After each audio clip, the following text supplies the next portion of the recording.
We have just set the power head back down into the casing after cleaning the casing out real good. Still not sitting down all the way yet. Just gotta do a little adjustment there, get that last little bit down to the mating surfaces. We got the boat all put back together. Gonna recompression test now and see what she does.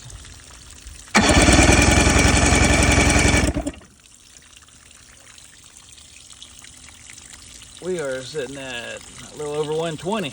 We got compression again. That was at 65 before. Okay, compression test number 2 on the number 2 cylinder. Let's see what it does. Also sitting at just over 120, almost perfect compression. Awesome.